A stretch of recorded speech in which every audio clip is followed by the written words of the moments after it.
Get my headphones, get ready. I'm jacked about doing this review, man. Absolutely jacked. Let's look at my notes. It's time to die if you don't review Jason X. No, I'm not doing it. I'm not reviewing that dog shit movie. Ah! Oh, thank God I don't have to review Jason X, but we are going to review Invasion USA. What's going on, everyone? Welcome back to the channel. My name is Jason. You're watching BACKTRACK Cinema, and this is the Action Movie Challenge. We're on letter I, Invasion USA, man. We're going to review Invasion USA. This is just an outrageous, over-the-top Chuck Norris film that requires not much thinking. And story. Let's talk about the story. There isn't much story. When terrorists invade USA, an ex-CIA operative, Matt Hunter, played by Chuck Norris, has to stop them. That's our story. That is it, guys. It comes at a time, 1985. What the hell was it with 1985, man? You had Commando, One-Man Army, Rambo 2, Death Wish 3, Charles Bronson taking out gangs in New York, and this one just goes for explosions, guns, and Chuck Norris is fucking everyone up. I will say a lot of people like this movie, like their favorite Chuck Norris film. This one's, I find, is held in a lot high regard. I never grew up with this one. When I think of old Chuck Norris, I think of Silent Rage and Hero and the Terror, Lone Wolf McQuade, films like that. And of course, you know, the one he did with Bruce Lee, Return of the Dragon. This one I never watched growing up. This was one this was my second watch. This goes from action set piece, the action set piece, the action set piece, the action set piece with nothing in between. But I will start with some positives here first before I get into some negative stuff. I do like Chuck Norris in this film. He's more like a caricature than actually any kind of character. I like the way the look of him, you know, the denim look and the two freaking Uzis and this classic beard and all that kind of stuff that makes Chuck Norris Chuck Norris. I wish he would have done a lot more martial arts in it. Like, I wish you could have seen him more physically hand-to-hand fighting, but I do like him in this movie. When we're introduced to him, you know, he's in Florida, he's driving one of those boats with his shirt undone. He's just being Chuck Norris, man, being very blue-collar, wrestling gators down, cutting woods, got his little armadillo pet there.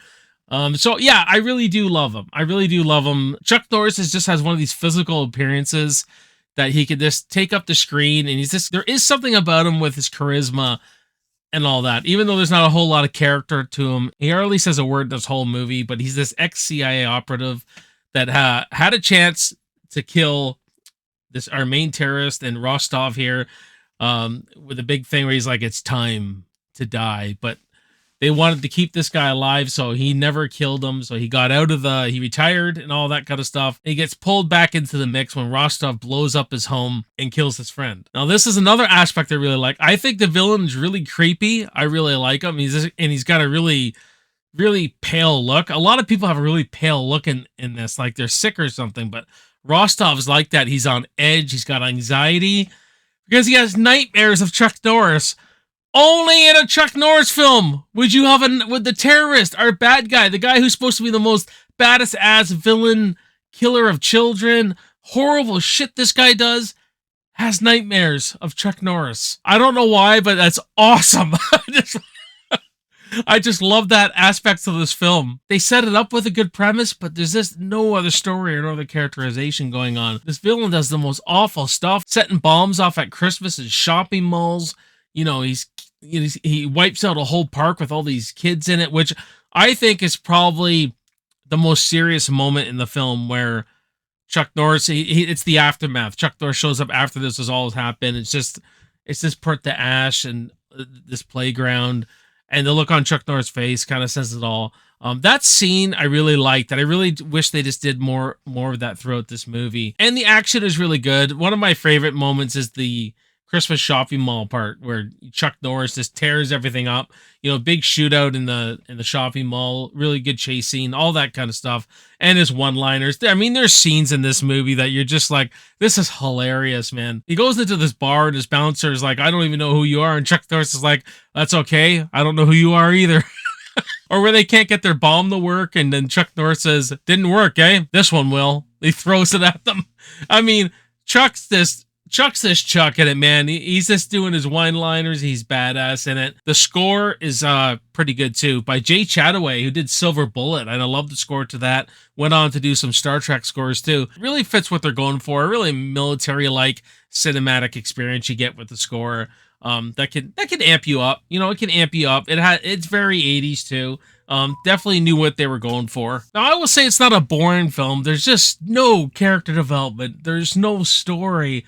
And in a lot of ways, I think the movie gives action fans a bad name. You know what I mean? It's like a really low budget, you know, slasher film that's exploitive. It is just about blood, guts, and titties, where as slasher fans, we like more than that. As action films, we do like more of a story. And I think when we say that this is the best movie ever, best action movie ever, it just makes it look like this is all we want, is we just want guns and explosives. And I think, you know, I know for me, I want more than that. I need a little more than that. I don't need a ton of story in my action movies, but I mean, there's like literally no character development in this. This goes from action set piece to action set piece, and it really feels like they cut stuff out. There's a reporter girl that's trying to chase the story.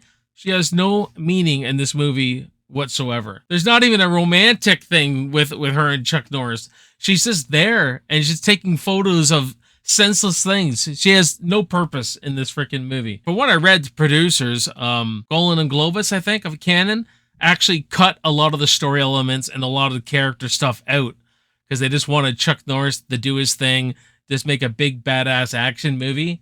But I can't verify that. I don't know if that's what I read on IMDb, so take that as you may. But it shows then, because the way they cut this movie together, it's like Chuck Norris always know where the bad guys are.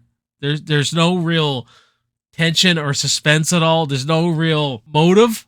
Like, you don't even know why the terrorists are doing this. You just know that he needs to take Chuck Norris out so he can continue his reign of terror on the U.S. Usually when you get an action thriller with terrorists, there's usually a little bit more motive, or, you know, a little bit more history. Nothing here. And I get it. I think all these scenes of them blowing up suburbia, shopping malls, it's just to install fear.